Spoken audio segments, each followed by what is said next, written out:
En los últimos días de Joachim von Ribbentrop, el exministro de Asuntos Exteriores del Tercer Reich, su figura altiva y elegante se desmoronaba lentamente ante el peso implacable de la justicia en el tribunal de Nuremberg. Aquel hombre que había sido el rostro diplomático del nazismo, artífice de pactos y traiciones internacionales, enfrentaba ahora su ocaso entre interrogatorios demoledores y acusaciones que lo señalaban como uno de los principales arquitectos del horror. Von Ribbentrop, arrogante y convencido de su papel en la historia, jamás aceptó responsabilidad alguna. Según los psiquiatras del tribunal, vivía en una especie de negación egocéntrica, convencido de que todo había sido por el bien de Alemania. A pesar de la gravedad de los cargos, insistía en su inocencia y se aferraba a la idea de que el tiempo reivindicaría su legado. «Mi único crimen», decía, «fue servir a mi patria con devoción absoluta. No soy culpable de lo que se me acusa. La historia juzgará de otra forma». El interrogatorio de Joachim von Ribbentrop por la defensa. Transcripción de las actas del Tribunal Militar Internacional del 28 de marzo al 1 de abril de 1946. Pido permiso para interrogar al acusado como testigo. Indique su nombre completo. Repita conmigo el siguiente juramento. Juro por Dios Todopoderoso y que todo lo ve que diré la verdad y nada más que la verdad. Pueden sentarse. Por favor, cuente brevemente al tribunal los acontecimientos más importantes de su vida. Nací el 30 de abril de 1893 en Wesel. Provengo de una antigua familia de soldados. Mi madre es del campo. Fui a la escuela en Kassel y Metz, en Alsacia-Lorena, y allí, en Alsacia-Lorena, aprendí por primera vez los fundamentos de la cultura francesa. En 1908 mi padre se retiró del servicio militar. El motivo fue la controversia en torno a la identidad del Kaiser. Mi padre ya tenía un fuerte interés por la política exterior y las cuestiones sociales, y le veneraba mucho. En aquella época nos trasladamos a Suiza, y tras vivir allí cerca de un año, viajé de joven a Londres y allí estudié idiomas durante un año. Fueron mis primeras impresiones de Londres y de la grandeza del Imperio Británico. Un año después, en 1910, me fui a Canadá. Al principio quería ir a las colonias alemanas, pero luego me fui a América. Quería ver mundo. Me quedé en Canadá unos años, unos 2, trabajé como obrero, ferroviario, y más tarde me dediqué a la banca y la construcción. La Primera Guerra Mundial me encontró en Canadá. Como otros alemanes de aquella época, solo tenía un pensamiento: todo hombre es necesario en casa, ¿y cómo puedo ayudar a la patria? Luego fui a Nueva York y finalmente, en septiembre de 1914, tras algunas dificultades, llegué a Alemania. Después de servir en el frente, durante unos 4 años, y tras ser herido, me enviaron a Constantinopla, Turquía, donde me enteré del hundimiento de Alemania en la Primera Guerra Mundial. Entonces vi por primera vez las horribles consecuencias de una guerra perdida. Los embajadores de entonces, el conde Bernstorff, y un embajador posterior, el doctor Dickhoff, eran los representantes del Reich en Turquía. Fueron convocados a Berlín para aprovechar las conexiones del conde Bernstorff con el presidente Wilson y darse cuenta, era la esperanza de todos, de que la fuerza de estos puntos probablemente conduciría a la paz y la reconciliación.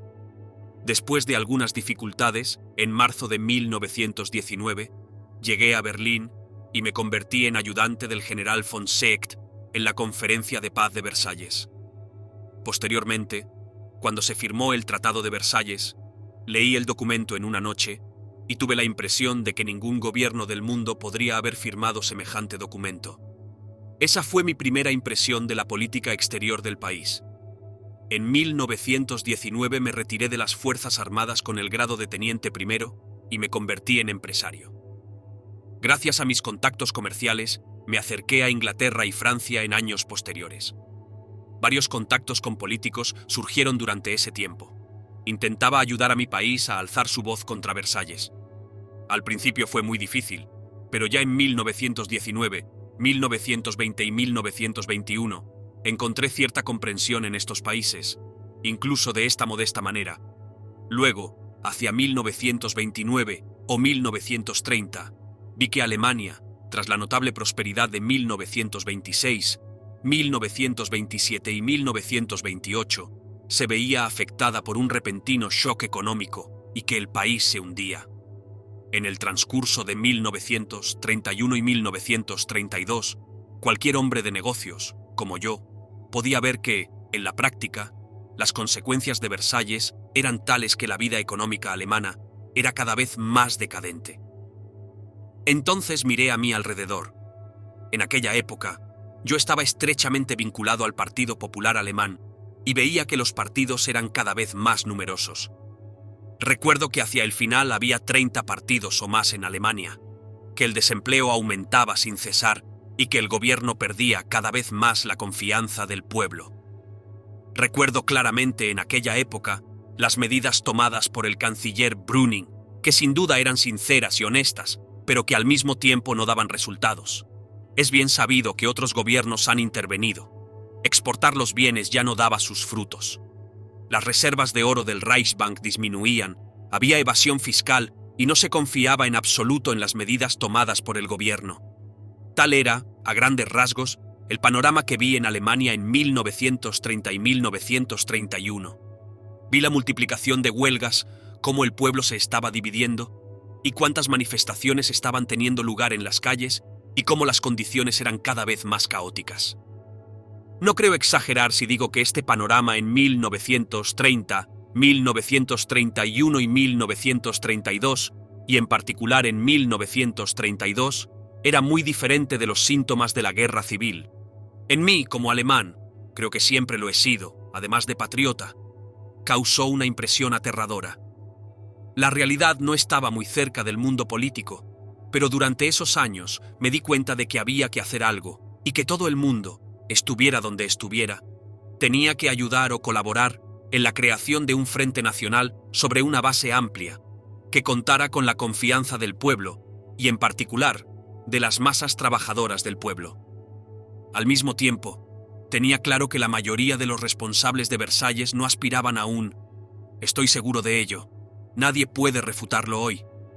Ya he mencionado la decepción experimentada por el joven oficial en los contactos personales, y especialmente con el embajador alemán de la época, Dickhoff, que era un pariente lejano mío por matrimonio.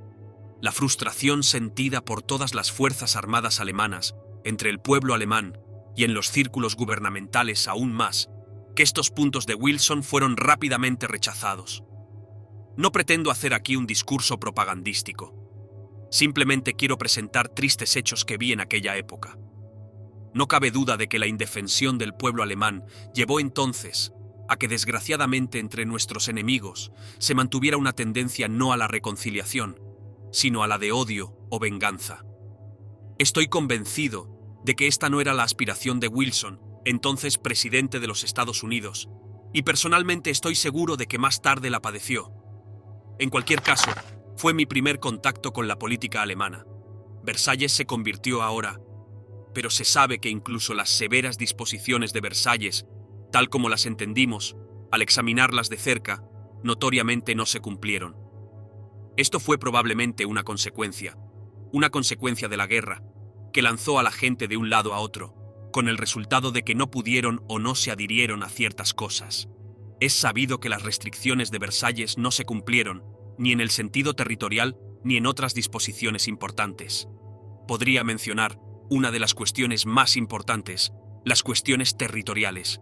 En aquella época, la Alta Silesia, y en particular Memel, un pequeño territorio. Los acontecimientos que tuvieron lugar me causaron una profunda impresión, sobre todo en la Alta Silesia, porque tenía muchas conexiones personales aquí, y porque ninguno de nosotros podía entender por qué no se cumplían las estrictas condiciones de Versalles. La cuestión de las minorías desempeñó un papel muy importante. Más adelante abordaré esta cuestión con más detalle en relación con la crisis polaca. Pero desde el principio, las minorías alemanas, como es bien sabido, atravesaron tiempos difíciles, sobre todo en la Alta Silesia y en los territorios que sufrieron este problema, este trato. Además, la cuestión del rearme fue naturalmente la disposición más importante de Versalles. Y esto, también, ya ha sido mencionado en la sala. Por lo tanto, no entraré en detalles. En cualquier caso, había un rechazo a la igualdad en esos ámbitos, un rechazo a la igualdad de derechos, que me llevó a participar activamente en política ese año. Quiero decir ahora abiertamente que en aquella época hablaba a menudo con amigos franceses y británicos, y por supuesto el hecho ya era conocido, incluso entonces. Después de 1930, el NSDAP obtuvo más de 100 escaños en el Reichstag, de que existía una fuerza de la voluntad natural del pueblo alemán para romper tal actitud, lo que solo significaba que el pueblo quería vivir. Entonces estos amigos me preguntaron por Adolf Hitler, a quien yo no conocía entonces. Me preguntaron, ¿qué clase de hombre es Adolf Hitler? ¿Qué traerá? ¿Qué es? Entonces les dije francamente, denle a Alemania una oportunidad, y no habrá ningún Adolf Hitler. Si no le dais una oportunidad, Adolf Hitler llegará al poder. Esto fue alrededor de 1930 o 1931. Alemania no se le dio una oportunidad, y así el 30 de enero de 1933 llegó. Los nacionalsocialistas tomaron el poder.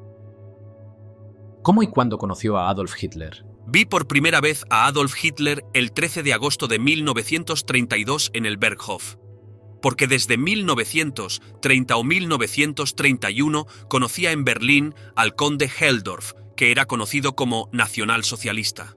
Era mi compañero de regimiento y pasamos juntos 4 años de guerra. A través de él conocí el nacionalsocialismo en Berlín.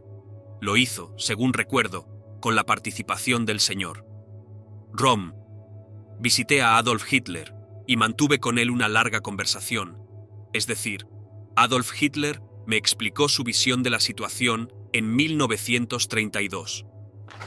Me fijé especialmente en sus ojos azules en 1932, un entorno oscuro, y luego probablemente en su carácter sobresaliente, distante, diré reservado, no inaccesible, sino reservado, y en la forma en que expresaba sus pensamientos. Estos pensamientos y afirmaciones eran siempre definitivos y emanaban definitivamente de su alma. Tenía la impresión de haber conocido a un hombre que sabía lo que quería y que poseía una voluntad inquebrantable y una fuerte personalidad. Puedo resumir diciendo que salí de la reunión con la convicción de que este hombre era el que entonces podía salvar a Alemania de grandes dificultades y calamidades. No necesito entrar en detalles sobre los acontecimientos de enero, pero quiero contarles un episodio que tuvo lugar en mi casa de Dahlem, cuando se planteó la cuestión de si Hitler sería canciller del Reich o no. Supe entonces, creo, que se le ofrecía la vicecancillería y oí con gran fuerza y convicción, si se quiere, también rigor y firmeza, que podía expresar su opinión cuando creía que podían aparecer obstáculos en el camino de la resurrección y la salvación de la nación. ¿Creía usted en la posibilidad de revisar el Tratado de Versalles mediante el entendimiento mutuo? Puedo decir que múltiples viajes de negocios al extranjero entre 1920 y 1932 me convencieron de lo infinitamente remotas que eran las posibilidades de renegociar el Tratado de Versalles en las condiciones existentes. A pesar de ello, percibí el crecimiento de círculos en Inglaterra y Francia que estaban convencidos de que había que ayudar a Alemania. Durante aquellos años, establecí muchos contactos con empresarios, personalidades públicas, científicos y artistas, sobre todo en las universidades de Inglaterra y Francia. Así conocí las actitudes de ingleses y franceses. Quiero decir ahora que, incluso poco después de Versalles, mi convicción era que los cambios en el tratado solo podrían producirse mediante un entendimiento mutuo con Francia y Gran Bretaña. También creía que solo así se podría mejorar la situación internacional y eliminar las causas esenciales de conflicto que habían quedado de la guerra mundial. Por lo tanto, estaba claro que solo mediante el entendimiento mutuo con las potencias occidentales, con Gran Bretaña y Francia, era posible revisar Versalles. Ya entonces tuve la clara sensación de que solo a través de ese entendimiento podría preservarse realmente la paz en Europa. Nosotros, los jóvenes oficiales, lo comprendíamos muy bien. Y pensé en el Freikorps en Silesia y cosas similares en el Báltico, etc. Debo añadir, y debo decirlo con toda franqueza, que desde el principio, desde el primer día que vi y leí el Tratado de Versalles, sentí que mi deber como alemán era oponerme a él e intentar sustituirlo por un tratado mejor. Fue la oposición de Hitler a Versalles lo primero que me acercó a él y al Partido Nacional Socialista. ¿Intentó dar a conocer sus opiniones a Hitler? Dr. Horn, Son las 5 y el tribunal cree que es mejor levantar la sesión. 94º día. Viernes 29 de marzo de 1946. Antes de que continúe el interrogatorio del acusado von Ribbentrop, el tribunal desea llamar la atención del doctor Horn y del acusado von Ribbentrop sobre lo que el tribunal ha venido diciendo en los últimos días. En primer lugar, el tribunal dijo: el tribunal permitió que el acusado Göring, que testificó en primer lugar entre los acusados y que se llama a sí mismo el segundo hombre de la Alemania nazi, testificara sin ninguna interrupción y cubrió toda la historia del régimen nazi desde su inicio hasta la derrota de Alemania. El tribunal ya no permitirá que ningún otro acusado cubra los mismos temas en su testimonio, excepto cuando sea necesario para su defensa. En segundo lugar, el tribunal estableció la norma de que la injusticia del Tratado de Versalles o su conclusión bajo coacción son irrelevantes. En tercer lugar, aunque no es una orden del tribunal, deseo señalar que el tribunal ha sido informado en numerosas ocasiones de las opiniones de los demandados y sus testigos sobre el Tratado de Versalles como injusto y, por tanto, cualquier prueba basada en esta disposición, además de ser inadmisibles, también son acumulativas, y el tribunal no las oirá por esa razón. Por último, el tribunal desea señalar al doctor Horne que, durante el interrogatorio de un testigo, el abogado defensor tiene el deber de impedir que se hable del acusado, y si sabe que tal testimonio es inadmisible en virtud de las decisiones del tribunal, es su deber detener al testigo en tales casos. Eso es todo. Señor presidente, estoy de acuerdo con el doctor Horn, el abogado defensor del acusado Ribbentrop. Doctor Seidel, no me preocupa su conversación con el doctor Horn y sus arreglos con él. No es aceptable para el tribunal escuchar la evidencia del doctor. Gauss en este momento desea continuar escuchando a Ribbentrop. Ayer al final usted habló de sus impresiones políticas en Inglaterra y Francia. A este respecto le plantearé la siguiente pregunta. ¿Intentó entonces hablar de sus opiniones sobre la política francesa e inglesa? Sí. Después del 30 de enero de 1933, vi a Hitler de vez en cuando y, por supuesto, le conté las impresiones que saqué de mis frecuentes viajes, sobre todo a Inglaterra y Francia. ¿Cuál era entonces la actitud de Hitler hacia Francia e Inglaterra? La actitud de Hitler era que veía a Francia como un enemigo debido a todas las políticas que Francia había llevado a cabo desde el final de la Primera Guerra Mundial, y especialmente debido a su posición sobre la cuestión de la igualdad de derechos. Esta actitud encontró expresión en su libro Mein Kampf. Yo conocía bien Francia, pues había tenido relaciones con ella durante muchos años. En aquella época le hablé mucho de Francia al Führer. Le interesaba, y me di cuenta de su creciente interés por los asuntos franceses en 1933. Entonces organicé visitas de muchos franceses, y creo que algunas de estas visitas, y probablemente también algunas de estas descripciones sobre la actitud de los franceses y toda la cultura francesa. ¿Quiénes eran esos franceses? Se trataba de muchos economistas franceses, periodistas y también algunos políticos. Estos informes interesaron al Führer, y poco a poco fue haciéndose a la idea de que, sobre todo, había gente en Francia que no se había apartado de la idea de entenderse con Alemania. En primer lugar, familiaricé al Führer con los argumentos derivados de mi más profunda convicción y de años de experiencia. Como es bien sabido, el Führer tenía un gran deseo de llegar a una cierta amistad y acuerdo con Inglaterra. Al principio el Führer tenía tal idea al margen de la política franco-alemana. Me parece que entonces logré persuadir al Führer de que el entendimiento mutuo con Inglaterra solo podía alcanzarse llegando a un entendimiento mutuo también con Francia. Esto le causó una fuerte impresión, como pude comprobar claramente en nuestras conversaciones. Entonces me dijo que debía seguir mi camino personal de búsqueda de entendimiento mutuo entre Alemania y Francia y que debía seguir informándole de estas cosas. ¿Entonces se convirtió en asesor de política exterior de Hitler en lugar de asesor del partido? ¿Cómo ocurrió eso? Ya he dicho que informé a Hitler de las impresiones de mis viajes. Estas impresiones que extraje de Inglaterra y Francia le interesaron y sin preparar reuniones y discusiones por separado, fui aceptado a menudo por Hitler. Hablaba con él periódicamente y así, además de los canales oficiales, se enteraba de mi ayuda y mis consejos, de lo que había visto y oído en países extranjeros. por supuesto, le interesaba especialmente todo lo relacionado con Inglaterra.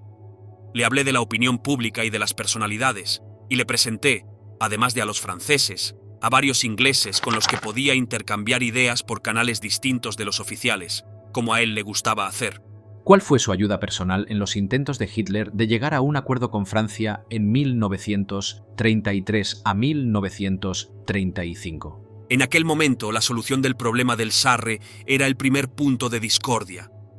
Intenté dejar claro a los franceses en París, a través de mis canales privados, que una solución razonable y clara de la cuestión del Sarre sería un plebiscito como el establecido por el Tratado de Versalles, lo que sería una buena señal para las relaciones entre los dos países.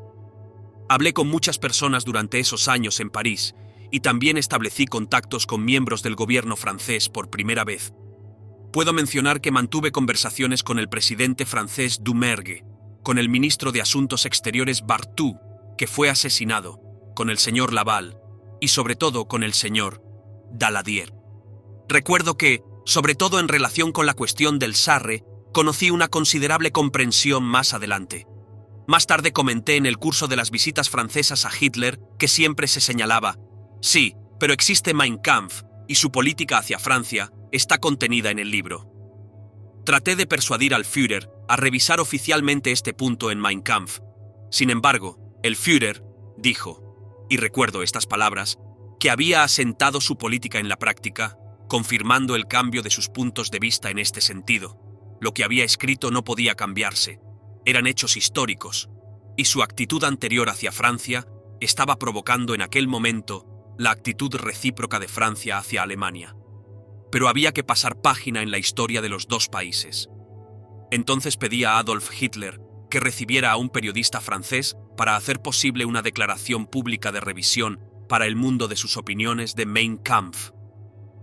Aceptó, y en 1933 recibió a un periodista francés y le concedió una entrevista. No recuerdo la fecha exacta. Creo que el artículo apareció en Le Matin y fue admirado. Me alegré mucho de que se hubiera dado en consecuencia un paso hacia el entendimiento mutuo con Francia. Luego reflexioné sobre lo que debería haberse hecho a continuación, y ahora, gracias a un simple artículo público, cualquiera podía trabajar para establecer contactos directos entre estadistas franceses y alemanes. ¿Reflexionó entonces sobre la reunión entre Hitler y Daladier? ¿Qué medidas prácticas tomó? A eso voy. Daladier era entonces el primer ministro francés.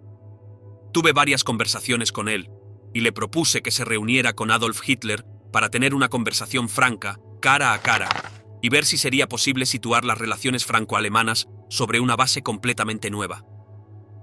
Informé de ello a Hitler, y este se mostró dispuesto a reunirse con Daladier. Se eligió Odenwald como lugar de reunión, y así se acordó. Fui a París para los últimos preparativos con Daladier. Con el permiso de su señoría, no quiero interferir en modo alguno en el interrogatorio del acusado, pero tanto yo como mis colegas pensamos que esta parte del interrogatorio es imprevista y demasiado detallada. Nunca se terminará.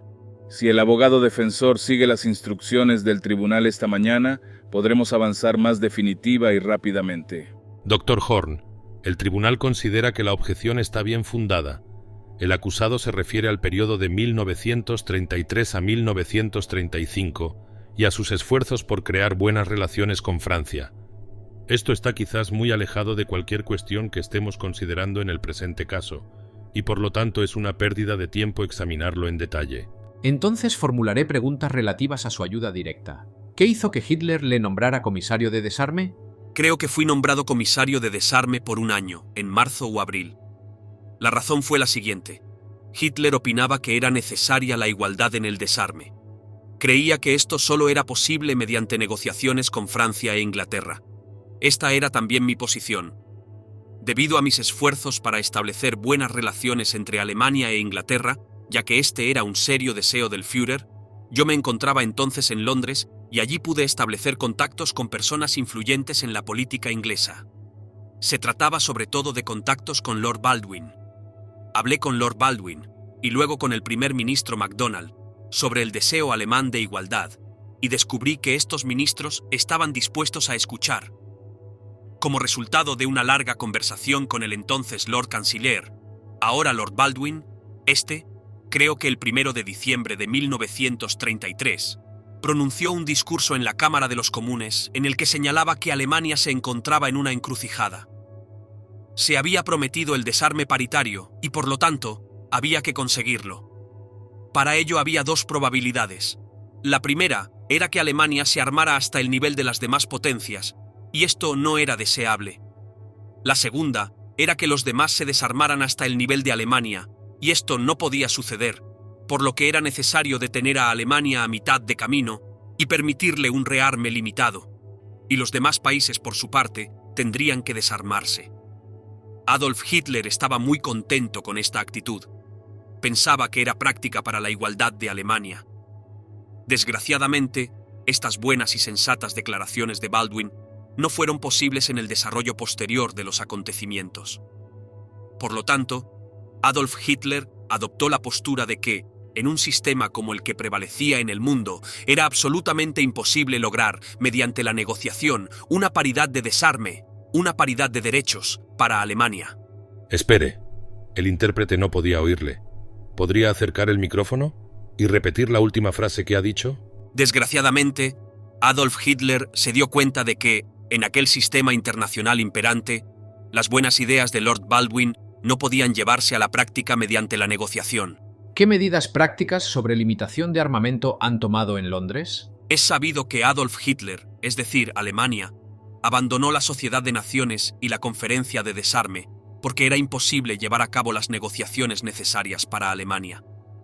Por lo tanto, Hitler no vio otra opción que aplicar los esfuerzos del propio pueblo alemán.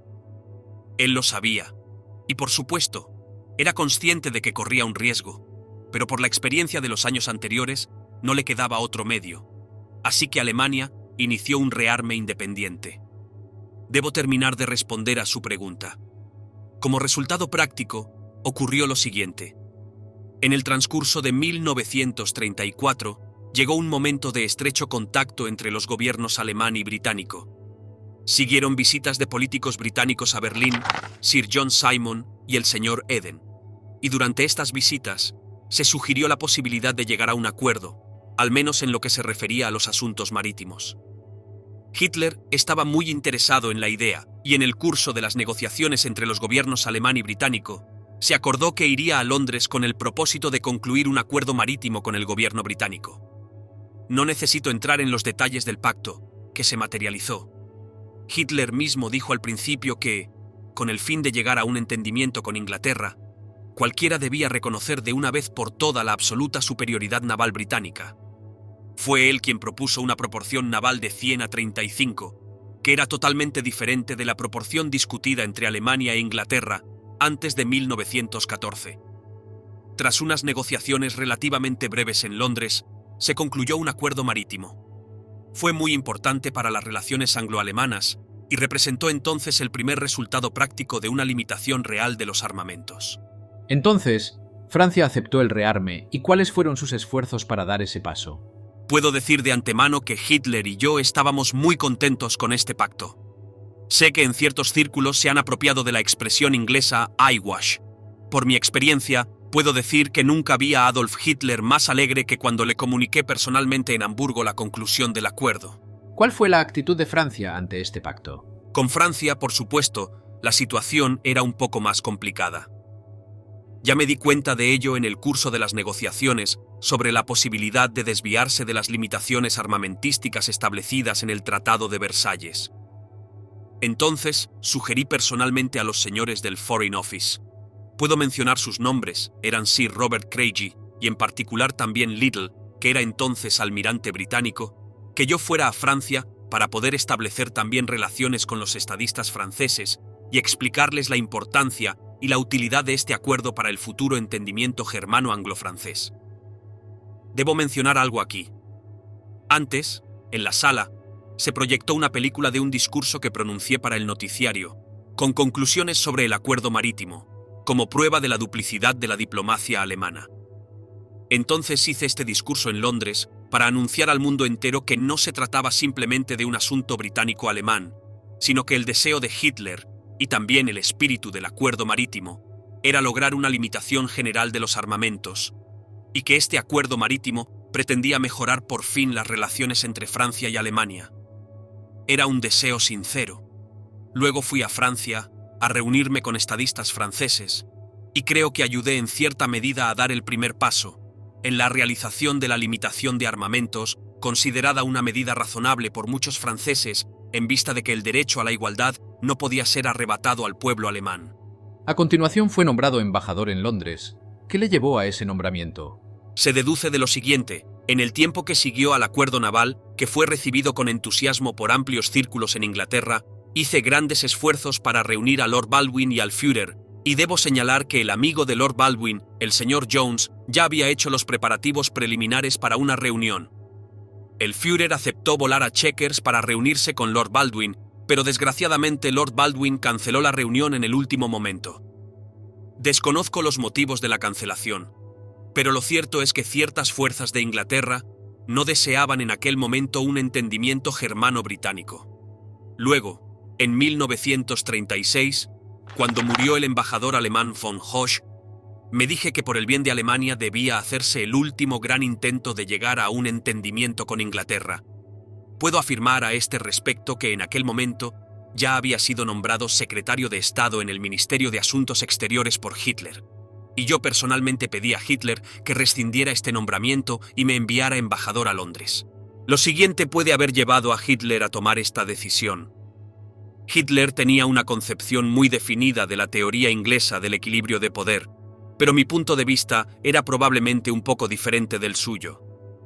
Mi creencia era que Inglaterra se esforzaría siempre por mantener su vieja teoría del equilibrio de poder, mientras que Hitler opinaba que esta teoría del equilibrio de poder había quedado obsoleta, y ahora Inglaterra tenía que llegar a un acuerdo.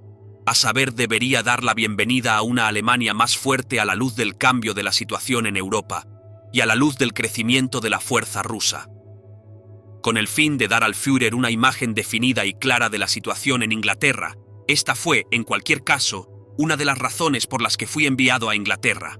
Otra razón era que entonces esperábamos que, a través de los amplios círculos de Inglaterra, amigos de Alemania, se mantuviera la amistad germano-inglesa con el objetivo de hacer amistosas las relaciones entre ambos países y probablemente llegar a un acuerdo permanente. El objetivo final de Hitler siempre fue el pacto germano-británico. ¿Cuáles fueron sus actividades como embajador en Inglaterra? Quiero decir, en primer lugar, que estuve periódicamente en Inglaterra en los años 30, principalmente de 1935 a 1936, y actuando de acuerdo con las instrucciones del Führer, expresé opiniones sobre la cuestión del pacto germano-británico. La base de este pacto es bien conocida. Era una proporción naval constante de 100 a 35. En segundo lugar, la inviolabilidad de los llamados países pequeños, Bélgica y Holanda, y la garantía perpetua de los dos países a Francia, y, esta era la idea del Führer, Alemania reconocía al Imperio Británico y debía estar dispuesta a estar a su lado si era necesario para ayudarle, para preservar y mantener el Imperio Británico. E Inglaterra, a cambio, reconocía a Alemania, la potencia más fuerte de Europa. Ya se ha dicho, y lo diré de nuevo, que estos esfuerzos de los años 30 no dieron, desgraciadamente, ningún resultado. Este fue uno de los puntos de las decepciones del Führer, y puedo argumentar aquí que esto tuvo un papel importante en el desarrollo posterior de los acontecimientos, porque se habían depositado grandes esperanzas en este pacto, y que debía haber sido la piedra angular de su política exterior en aquellos años. ¿Qué fuerzas impidieron que eso sucediera? No puedo decirlo, porque no lo sé. En cualquier caso, no llegamos más lejos. Volví sobre esta cuestión varias veces durante mi estancia como embajador en Londres, y la discutí en círculos amigos de Alemania. Y puedo decir que había muchos ingleses que tenían una actitud favorable a la idea. ¿Ha encontrado actitudes negativas? Naturalmente, había un fuerte elemento en Inglaterra que no parecía satisfecho con este pacto o con esta idea de estrechar relaciones con Alemania, porque había consideraciones de política británica contrarias a ciertos compromisos de este tipo. Quiero brevemente. Si nos remontamos a 1936, durante los Juegos Olímpicos de 1936, intenté convencer de esta idea a un político británico muy influyente, el actual Lord Vansittart. Mantuve una larga discusión durante varias horas en Berlín. Adolf Hitler también le recibió y habló con él sobre el tema. Lord Vansittart, aunque tenía buenas relaciones personales, se mantuvo reservado. En 1937, cuando estuve en Londres, vi que en Inglaterra se estaban formando gradualmente dos tendencias opuestas. Una tendencia estaba interesada en desarrollar buenas relaciones con Alemania. La segunda tendencia no deseaba unas relaciones tan estrechas. Había, creo que es posible no mencionar nombres, son conocidos, señores que no querían relaciones tan estrechas con Alemania, como el señor Winston Churchill, que más tarde se convirtió en primer ministro, y otros. Hice cada vez más intentos en Londres con vistas a desarrollar esta idea, pero los acontecimientos dificultaban mis esfuerzos. En primer lugar, la política española. Era bien sabido que la guerra civil había estallado en España y que la llamada Comisión de No Intervención se reunía en Londres, como embajador en la corte de San Marino. James, tuve, por tanto, una tarea difícil. Por un lado, por todos los medios a mi alcance, deseaba la continuación de la amistad germano-británica y la conclusión de un pacto germano-británico, pero por otro, actuaba de acuerdo con las instrucciones de mi gobierno relativas a la Comisión de No Intervención en España. Estas instrucciones, sin embargo, eran a menudo contrarias a los objetivos de la política británica. Por lo tanto, en esta especie de sociedad de naciones, que entonces representaba la Comisión de No Intervención y la en la que yo era un representante autorizado alemán, fue el principal propósito de Adolf Hitler al enviarme a Londres. Aquí quiero decir, si se me permite la propuesta de explicar ese periodo en interés de la causa, que en esos años, de 1937 a 1938, no se trataba solo de la política en España. Las fuerzas que no querían un pacto con Alemania se dieron a conocer inequívocamente en Inglaterra. Eso, hoy, es un hecho histórico. ¿Por qué? La respuesta es sencilla, muy clara. Estos círculos consideraban que una Alemania fortalecida por el nacionalsocialismo era un factor que podía alterar la tradicional teoría británica del equilibrio de poder y de la política en el continente. Estoy convencido de que Adolf Hitler no tenía intención de hacer nada contra Inglaterra, pero me envió a Londres con el ferviente deseo de llegar a un entendimiento con Inglaterra. Desde Londres informé al Führer sobre la situación, y de cara al tribunal quiero dejar claro un punto que se menciona a menudo y que se refiere a mi defensa. A menudo se afirma que informé al Führer desde Inglaterra de que Inglaterra estaba decayendo y probablemente no lucharía. Puedo y debo establecer aquí como un hecho que desde el principio informé de lo contrario al Führer. Informé al Führer que, en mi opinión, la clase dirigente inglesa y el pueblo inglés definitivamente tienen aspiraciones heroicas y que esta nación está dispuesta en cualquier momento a luchar por la existencia de su imperio. Más tarde, durante la guerra y después de una reunión con el Führer, una vez discutí esta cuestión públicamente, en un discurso en 1941. Resumiendo la situación en 1941, Londres en 1937 y 1938, mientras yo era embajador, puedo decir al menos que era plenamente consciente del hecho de que sería difícil concluir un pacto con Gran Bretaña. Pero aún así, y siempre he informado de ello, todos los esfuerzos se dirigieron hacia los medios de un acuerdo pacífico con Gran Bretaña como factor decisivo en la política alemana. Es decir, la creación de una relación tal entre el desarrollo del poder alemán y las tendencias y puntos de vista básicos británicos sobre política exterior, que ambos no entraran en conflicto. Ahora quiero que nos diga su actitud hacia las SS. Usted no desea afirmar en esta fase del juicio que solo fue un miembro honorable de las SS. Su abogado defensor argumenta sobre la base de un malentendido de que usted era solo un honorable miembro de las SS. ¿No es cierto? No se trata de un malentendido, realmente lo fue. Recibí de Hitler un uniforme de las SS. Nunca tuve ninguna función en la organización de las SS, pero como embajador y luego ministro de Asuntos Exteriores, tenía que recibir cierto rango de las SS, como era costumbre, y recibí el rango de Führer de las SS. Sostengo que esto es completamente falso. Usted pidió ser admitido en las SS incluso antes de convertirse en embajador extraordinario en mayo de 1933. ¿Es eso correcto? Sí, eso lo sé. Siempre he pertenecido a la organización de las SS. Acaba de decir que pertenecer a las SS era algo honorable porque Hitler quería que usted tuviera uniforme. Le pregunto, En mayo de 1933, ¿solicitó usted su inclusión en las SS de la forma habitual? ¿No lo hizo? Por supuesto, debería haberlo solicitado. Pero el caso era este. Aparecí varias veces con mi enorme abrigo gris, y después Hitler dijo que debía tener un uniforme. ¿Cuándo fue eso? No lo recuerdo ahora. Creo que fue en 1933. Lo hice, y recibí como embajador el rango apropiado, y luego, como ministro de Asuntos Exteriores, recibí un rango aún más alto. Y en mayo de 1933, por petición, usted se unió a las SS y fue ascendido a un rango no muy alto, Standartenführer. ¿No es así? Sí, así es. ¿Y usted no se convirtió en Oberführer hasta el 20 de abril de 1935? Se convirtió en Brigadenführer el 14 de junio de 1935. Gruppenführer el 13 de septiembre de 1936. Obergruppenführer el 20 de abril de 1940. Antes de convertirse en embajador, llevaba 3 años en las SS y fue ascendido de la forma habitual. ¿No es así? Sí, pero nunca hice nada en las SS ni realicé ningún trabajo. Echa un vistazo. Este es el documento D744A, copia UK 294. Corresponde al 744B. Puede cogerlo. Se le permite dejarlo fuera. Esta es su declaración, con un anexo. Solo quiero hacerle un par de preguntas al respecto. ¿Pidió ser aceptado en la división Totenkopf, la división de cabezas muertas de las SS? No, eso está mal. ¿No recuerda que recibió de Himmler el anillo especial y la daga de la división de cabezas muertas? ¿No lo recuerda? No, no me acuerdo. Nunca pertenecí a una división Deadhead.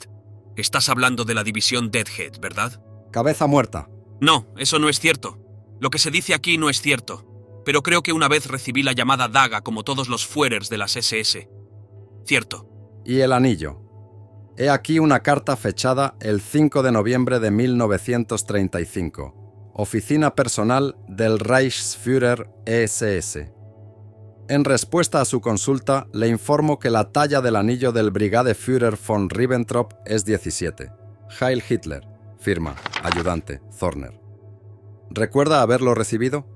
Me parece que todos recibieron ese anillo, pero no lo recuerdo exactamente. Sin duda es cierto. Usted se interesó constantemente por las SS a partir de 1933 y durante la guerra, ¿no es así? Su correspondencia con Himmler parece haber continuado al menos hasta 1941 o 1942. Sí, es muy posible. Por supuesto, a menudo nos hemos encontrado con SS en una gran variedad de campos. Eso está muy claro. Y particularmente en el campo de los campos de concentración, ¿no es así? ¿Quiere decir que no sabía que se utilizaban campos de concentración a gran escala? No sabía nada al respecto. Dese la vuelta. Detrás del asiento del testigo hay un mapa. Esta es una ampliación del mapa que presentó la acusación francesa. Los puntos rojos son campos de concentración. Me gustaría que le echara un vistazo. Ahora vamos a ver qué importancia tienen las diferentes ubicaciones de sus residencias. Una residencia, al norte de Berlín, es Sonnenburg. ¿Ve dónde está aproximadamente en el mapa? Sí, se tarda aproximadamente 1 hora en coche de Berlín a Sonnenburg. ¿Al norte de Berlín? No, al este de Berlín. Tomemos otra residencia. Usted mismo no está lejos de ella. Este es su castillo en Fuschel.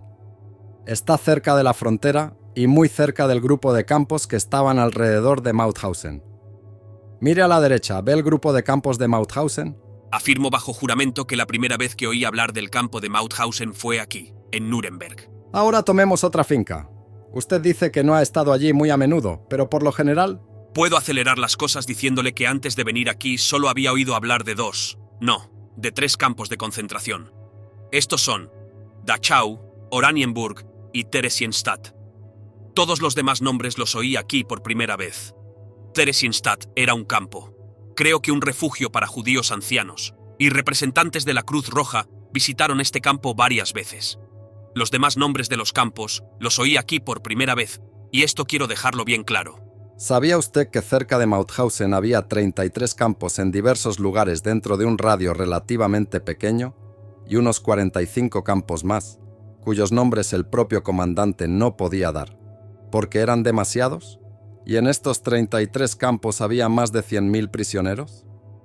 ¿Y usted quiere decir al tribunal que durante todos sus viajes a Fuschl nunca oyó hablar de estos campos de Mauthausen, donde fueron encarceladas 100.000 personas? Eso me es completamente desconocido, y puedo presentar una docena de testigos que lo confirmarán. Una docena. No me importa cuántos testigos presente. Volverá a mirar ese mapa.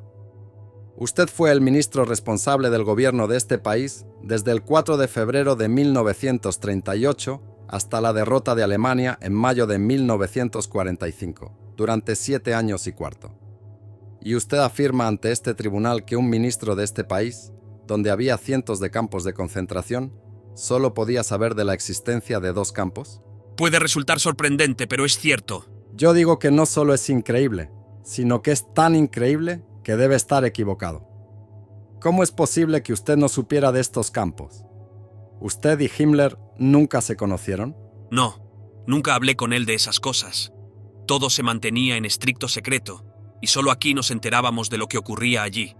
Ni una sola persona sabía nada al respecto. Suena extraordinario, pero estoy convencido de que los señores del banquillo tampoco sabían nada. Los escucharemos por turnos. ¿Usted es consciente de que solo en Auschwitz? Aquí oí hablar por primera vez de Auschwitz. En su declaración jurada, un empleado alemán del campo de Auschwitz testificó que 4 millones de personas fueron asesinadas en ese campo. ¿Quiere decirle al tribunal que usted no sabía nada de esto? No lo sabía. Bueno, hay una cuestión que quiero tratar. Y aquí, afortunadamente, puedo ayudarle con los documentos. Es la cuestión de los partisanos. Quiero que mire algunos documentos, 3 documentos, relativos a esto. Usted dijo, ¿verdad, que todos los judíos fueron deportados a las reservas del Este? ¿Es correcto? Responda sí o no. ¿Lo aprobé? Alemania deportó a todos los judíos del territorio alemán y de los territorios que ocupaba a las reservas orientales. ¿Es esto cierto o no? No conozco los detalles del documento. No sé exactamente lo que dije. Pero en cualquier caso, sabía que el Führer había ordenado que los judíos de los territorios ocupados de Europa fueran trasladados a reservas en el este y asentados allí. Eso lo sé. La ejecución de tales medidas, sin embargo, no era mi tarea como ministro de Asuntos Exteriores, pero sé que esa era la voluntad del Führer. A este respecto, recuerdo que recibí de él la orden de tratar el asunto con el gobierno italiano para que también ellos aplicaran medidas apropiadas en relación con el problema judío. Esto también se aplicaba a otros países. A menudo enviábamos telegramas de este tipo a estos países para resolver la cuestión judía. Señor Faure, ¿ha leído al testigo el segundo párrafo que comienza? A continuación, el ministro de Asuntos Exteriores del Reich tocó la cuestión judía. Sí, señor presidente. Segundo párrafo. Este es el párrafo que leí. El documento es nuevo, ¿no? Sí, señor presidente. Quisiera adjuntar este documento como copia número Franz 1501. Pertenece a la serie D. Es D734 en el libro de documentos británico. ¿Reconoce el acusado la relevancia del documento para la conversación? Señor presidente, no puedo decir con seguridad lo que dije entonces. Solo recuerdo, y lo tomo de este documento, de estas palabras, que los judíos difundieron la noticia desde las fuentes británicas y americanas. Recuerdo que en aquella época existía una gran organización de espionaje y sabotaje que estaba causando muchos problemas en Francia, y que el Führer me ordenó que discutiera el asunto con Mussolini, porque los italianos se oponían a las medidas que habíamos introducido en Francia. Hablé con Mussolini y le dije que el Führer tenía la opinión de que, en relación con esta cuestión, debíamos llegar a un entendimiento definitivo. Creo, acusado, que ya nos lo ha dicho. Le he preguntado si está de acuerdo en que el documento concuerda con la conversación. Considero que algunas disposiciones de este informe son incorrectas, pero básicamente la posición era la que he explicado. También ha dicho que mantuvo conversaciones con Horthy sobre la cuestión judía. Sí, tuve varias reuniones con el gobierno húngaro sobre este asunto para conseguir que tomara alguna medida contra los judíos. El Führer insistió en ello. Hablé a menudo sobre este asunto con el enviado húngaro. En estas conversaciones discutimos lo siguiente. Le propuse concentrar a toda la población judía en una parte de Budapest, creo que incluso más allá de Budapest. El segundo asunto que discutimos fue el siguiente.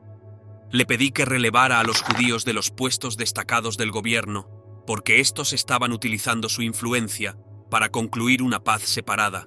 Ya se ha presentado aquí un documento relativo a estas negociaciones que usted mantuvo con Horthy. Eso fue el 17 de abril de 1943. Este es el documento D-736. Durante el interrogatorio de su testigo Schmidt, el representante de la acusación inglesa le preguntó si reconocía que él mismo había redactado este informe. Esto ha sido confirmado por Schmidt. Aquí hay la siguiente indicación al final del primer párrafo. El ministro de Asuntos Exteriores declaró que los judíos deben ser destruidos o enviados a un campo de concentración. No puede haber otra solución. ¿De verdad has dicho eso? No, no lo dije de esa forma. Estas notas fueron tomadas por el enviado Schmidt pocos días después de la conversación de Hitler con Horthy. En efecto, yo tenía en ese momento el encargo de hablar con el gobierno húngaro sobre la solución de la cuestión judía. Durante la visita de Horthy al Führer, Hitler inició una conversación sobre este tema y en tono muy franco. Después de esta conversación, hablé con el enviado Schmidt y le dije que no entendía muy bien al Führer. Por lo tanto, no hice comentarios en ese sentido. Al parecer, Horthy dijo que no podía matar a todos los judíos. Es posible que después de eso intentara influir en Horthy para que hiciera algo con los judíos de Budapest, para que concentrara a los judíos en una parte de Budapest como el Führer había soñado durante mucho tiempo. Tal vez en ese momento también expresé mis objeciones, hice algún comentario. También debo añadir que la situación en aquel momento era la siguiente.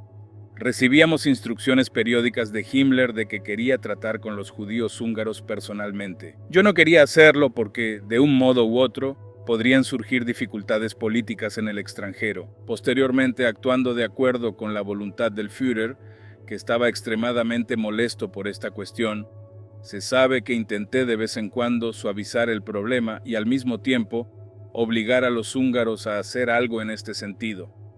Por lo tanto, si de una larga conversación se destacaba y resumía un breve comentario que contenía tal afirmación, no significaba en absoluto que yo deseara la muerte de los judíos.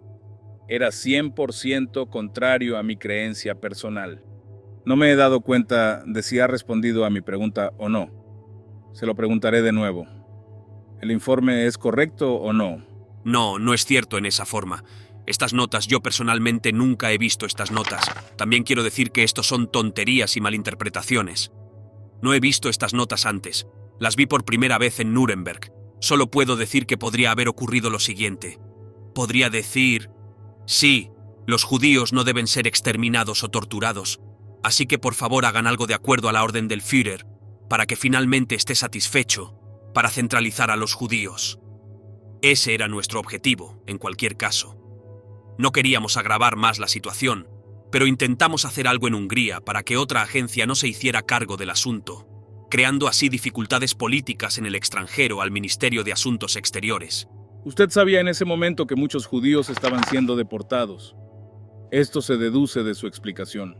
Bien, acusado, el tribunal quiere saber si le dijo al regente Horthy que los judíos eran enviados a campos de concentración. Lo considero posible en este caso, porque en aquel momento recibimos órdenes de que se estableciera un campo de concentración cerca de Budapest o en otro lugar para que los judíos fueran centralizados allí. Y el Führer me dio instrucciones mucho antes de discutir con los húngaros una posible solución de la cuestión húngara. Esta solución consistía en 2 puntos. El primero, la eliminación de los judíos de los puestos importantes del gobierno, y el segundo, puesto que había muchos judíos en Budapest, centralizar a los judíos en ciertos barrios de Budapest. Según entiendo de su juicio, el documento es inexacto. Sí, no es exacto. Señor presidente, imagino que cuando se leyó el documento, se puede imaginar que yo permití la posibilidad de torturar a los judíos. Eso es totalmente falso. Pero quiero decir que más tarde afirmé que, comprensiblemente, yo deseaba, de alguna manera, resolver la cuestión judía en Hungría. A menudo hablaba de ello con el Führer, diciéndole que el problema judío en Hungría debía resolverse. Usted nos ha dicho esto antes. Quiero preguntarle lo siguiente. ¿Está sugiriendo que a Schmidt, que redactó el memorándum, se le ocurrieron las últimas frases que empiezan con las palabras «Los judíos ni siquiera tienen valor organizativo»? A pesar de los temores de los que él, el Führer, oye hablar periódicamente en Alemania, sin los judíos todo transcurre con normalidad. Herr Presidente, quisiera añadir que a mí personalmente me entristecieron esas palabras del Führer y no las entendí del todo. Pero tal vez pueda entenderse esta actitud si recordamos que el Führer creía que la guerra empezó por culpa de los judíos, y eso le llevó entonces a un odio fanático contra los judíos. Recuerdo que más tarde, después de esta reunión, discutí con el intérprete Schmidt y los dos caballeros. El hecho de que era la primera vez que el Führer utilizaba tales expresiones en relación con el problema judío. Ciertamente, estas palabras no fueron inventadas por Schmidt. El propio Führer se expresó así en aquel momento. Es cierto. Sí, señor Faure. Del documento se desprende que usted pensaba en campos de concentración en Hungría, e incluso ayer dijo que no sabía de tales campos en Alemania. ¿Es eso cierto? No, no es cierto. Lo que quiero decir es que, en ese momento, se discutió sobre la posibilidad de concentrar a los judíos en determinados lugares, como se hacía en otras partes de Europa, pero no se mencionaron específicamente campos de concentración en Hungría. De hecho, no conocía en detalle cómo se estructuraban esos campos, ni en Hungría ni en otros lugares, porque no era mi responsabilidad directa. Mi tarea era ayudar a encontrar una solución a la cuestión judía, de una manera que no causara más problemas políticos para Alemania. Entonces, ¿no estaba al tanto de la existencia de campos de concentración en Alemania en ese momento? No, no estaba al tanto de esos detalles en ese momento. No conocía la magnitud de lo que ocurría en los campos de concentración, y de hecho, en mi posición, no se me informaba de esos aspectos específicos. Mi tarea era manejar las relaciones exteriores y las negociaciones con otros países, no las operaciones internas de Alemania. Usted admitió que conocía la política de Hitler de deportar a todos los judíos y admitió que, como era competente como ministro de Asuntos Exteriores, llevó a cabo esa política, ¿no es así? Como partidario leal, obedecí las órdenes del Führer incluso en este ámbito, pero siempre hice todo lo posible para aliviar la situación en la medida de lo posible. Esto puede ser afirmado y confirmado por muchos testigos. Incluso en 1943 propuse al Führer un extenso memorándum en el que le instaba a cambiar por completo la política judía. También puedo dar otros ejemplos. Si he entendido bien su testimonio, usted se oponía moralmente a la persecución de los judíos, pero ayudó a deshacerse de ellos, ¿no es así? Desde el principio de mi interrogatorio, he dicho periódicamente que en este sentido nunca fui antisemita, pero fui un devoto partidario de Adolf Hitler. Además de la cuestión judía, también se ocupó de las detenciones de franceses, ¿no? Las detenciones de los... Sí, ¿dio o no dio órdenes de arrestar a los franceses? Es muy posible que así fuera. ¿Puede dar más explicaciones? No, ahora no recuerdo ningún detalle, pero sí recuerdo que hubo detenciones de franceses. No sé hasta qué punto procedían de nosotros. En 1944, poco antes de la invasión, el Führer había dado la orden de arrestar a un gran número de personas con autoridad, miembros del movimiento de resistencia. Él sabía que nosotros también participábamos en estas detenciones, pero ahora no recuerdo los detalles de estos acontecimientos. Se trataba de detener a los elementos que avivaban el fuego del movimiento de resistencia en caso de invasión y que atacarían a los ejércitos alemanes por la retaguardia. Pero no puedo decir nada concreto. ¿Desean los demás fiscales hacer preguntas al acusado? Coronel Amen, el tribunal espera que no plantee cuestiones que ya han sido tratadas. Por supuesto que no, señor. Ribbentrop, ¿habla inglés lo suficientemente bien? Hablaba bien y creo que hablo bastante bien. ¿Casi tan bien como en alemán? No, no diré eso, pero en el pasado lo hablaba casi como alemán, aunque naturalmente con los años he olvidado muchas cosas y ahora me resulta más difícil. ¿Sabes lo que significa man yes en inglés? El hombre del sí, casi. Un hombre que dice sí, incluso cuando él personalmente está de acuerdo en parte, es difícil ser más preciso. En cualquier caso, no sé a qué se refiere en inglés. En alemán puedo definirlo como un hombre que sigue órdenes, leal y fiel. Y el hecho es que usted era el sí hombre para Hitler, ¿correcto? Siempre fui leal a Hitler, siguiendo sus órdenes, a menudo discrepando con él, teniendo serias disputas con él, amenazándome ocasionalmente con la dimisión, pero cuando Hitler daba una orden, yo siempre cumplía sus instrucciones de acuerdo con los principios de nuestro Estado autoritario. Entonces usted fue interrogado a menudo por mí, antes del juicio, ¿no es así? Sí, 1 o 2 veces, creo. Entonces voy a leerle ciertas preguntas y respuestas que dio en estos interrogatorios, y solo le pediré que diga al tribunal si me dio esas respuestas. A estas preguntas se puede responder sí o no. ¿Comprende? Sí. Fui el hombre leal del Führer hasta sus últimos días. Nunca lo abandoné.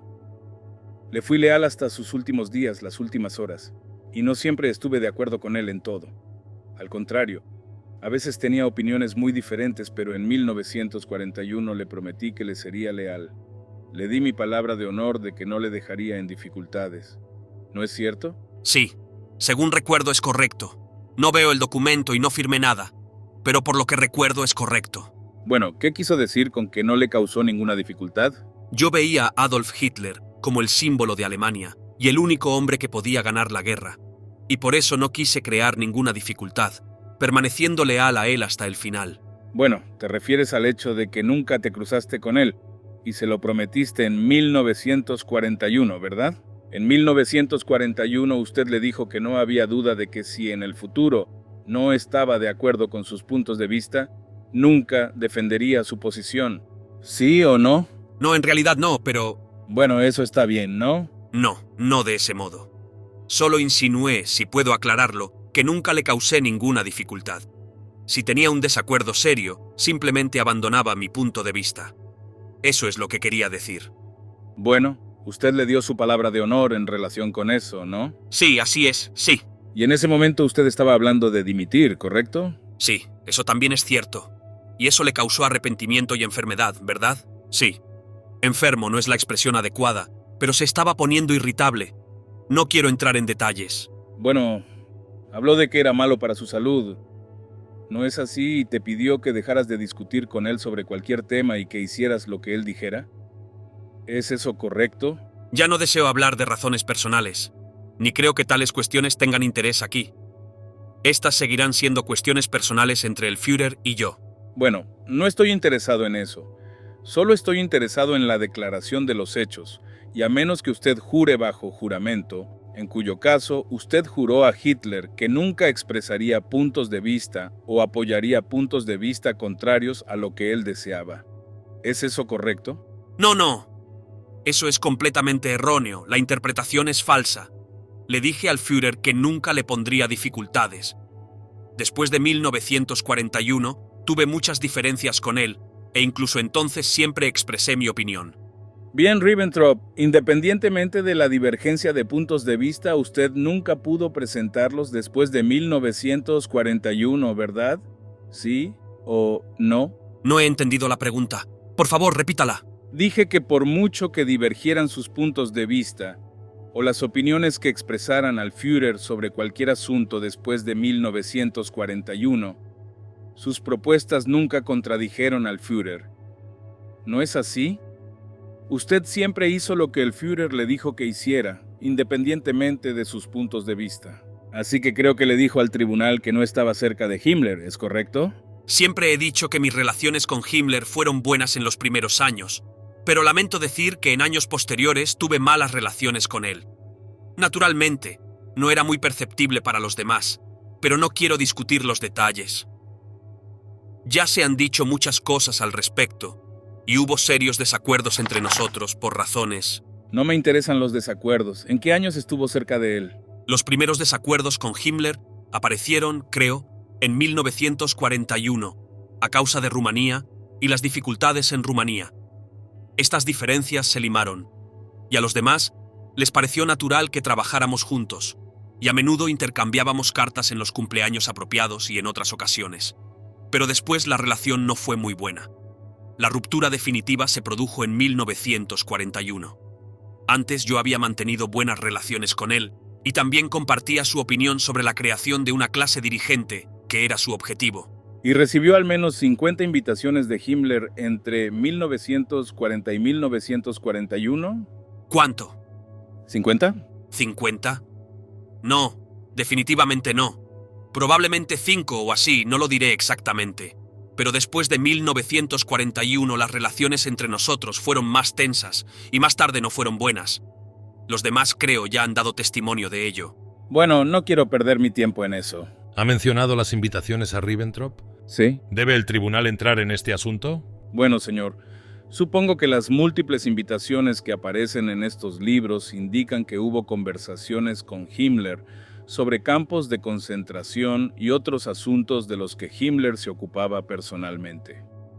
Dijo al tribunal que nunca había oído nada sobre campos de concentración de Himmler. Quiero repetir mi afirmación de que Himmler no discutió el asunto conmigo en aquella época. Si hubo 50 reuniones, no lo sé. Puede que nos viéramos a menudo a pesar de todo. Pero no recuerdo 50 reuniones. Tal vez 5 o 10, no lo sé. No estoy seguro de qué importe. Por supuesto, trabajábamos juntos en diferentes ámbitos, y esta cooperación era compleja.